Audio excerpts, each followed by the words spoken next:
Hi everyone, I am Komal, 4th class 9th A4 for Swiss School Rewari. I am here to explain some component of the cell and plasma membrane. The look at the first component of the cell is the plasma membrane. Plasma membrane is the outer covering of the cell. Now understand the plasma membrane. For example, now look at the security guard of the school.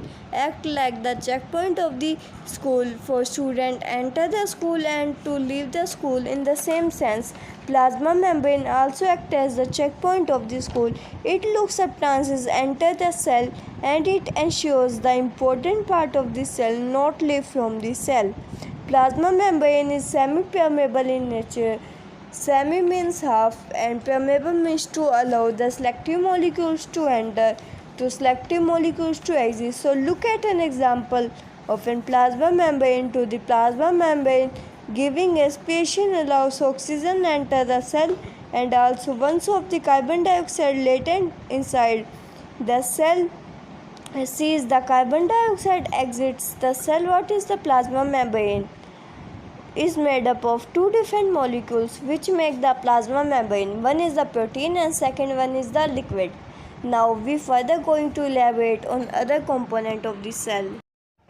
Two phenomena with respect to the plasma membrane. First is diffusion. To have to understand diffusion, now we look at an example.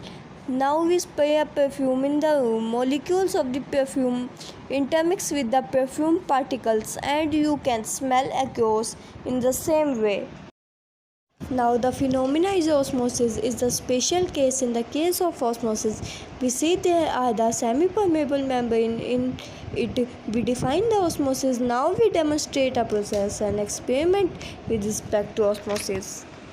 Begin the process of osmosis. This is the boiled potato, this is the normal potato and this is the salt and this is the distilled water.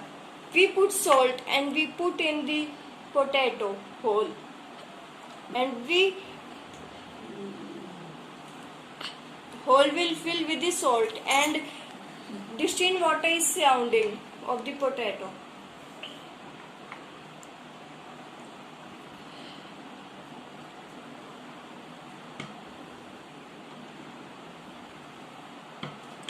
Now we take the reaction after 20 minutes. After 20 minutes, I am come to this conclusion. We see after 20 minutes in case of normal potato, the area of transfer water from the surrounding inside the potato. At the boiled potato, they are the no transfer water from the surrounding to inside. So we can come to this conclusion that the semi-permeable membrane in the normal potato the transfer water is inside, but in case of boiled potato semi-permeable membrane has been destroyed. Hence they no transfer the water the inside. So we define osmosis. Osmosis from this experiment is the transfer of a solvent molecules from its high concentration into its lower concentration across the semi-permeable membrane. With the help of a box, let's imagine a box. Right, one side A and other side B. Now side A and side B are separated by a semi-permeable membrane. Now put the water in the both sides. Now water molecules equal in both the sides and the net movement is 0. Now put some salt in the side of B. Let's give the name of A is hypotonic and B inside hypertonic. Hypotonic show water concentration and low solute concentration and side B hypertonic has a high solute concentration. Now the salt molecules are too large to pass through the large. Now where do you think the water molecules are passed through to? Now we will side A to B from B to A. What molecules move from A to B? Water, which is the solvent, moves to the area of a higher concentration. Think of this concentration to equalize the concentration by calculating side B. So now net movement is the epidermis is 0.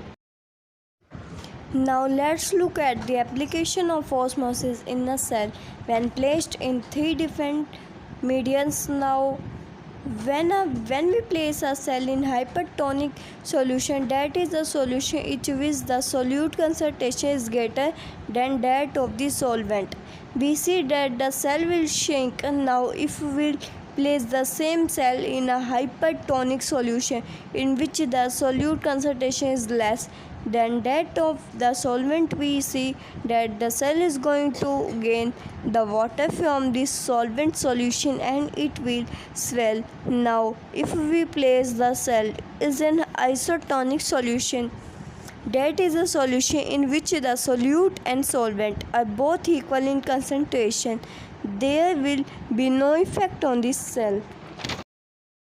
Let's come to the another component of the cell wall. Now we know that plant get their water to underground system. So in order to do this, they have to do a lot of heavy lifting work in order to get their work against the force of gravity. Now ideal a plant cell should burst, but this does not happen. It is because that have a rigid component called a cell wall. Now let's look at what a cell wall is. The cell wall forms the outer protective covering to the plasma membrane. Now animal cells do not get their water to your undergrounding system, so we see that the cell wall is not present in animal cells. Cell wall is present in 3 organisms. Let's take a look at them. We see that wall is present in animal cells, fungal cells, bacterial cells, and in the case of plant cells, the cell wall is made up of substances called cellulose. In the case of fungal cell, is made up of something called chitin, and in the base of bacterial cells is made up of substance called peptologian. Now, you are going to see a phenomena with respect to the cell wall.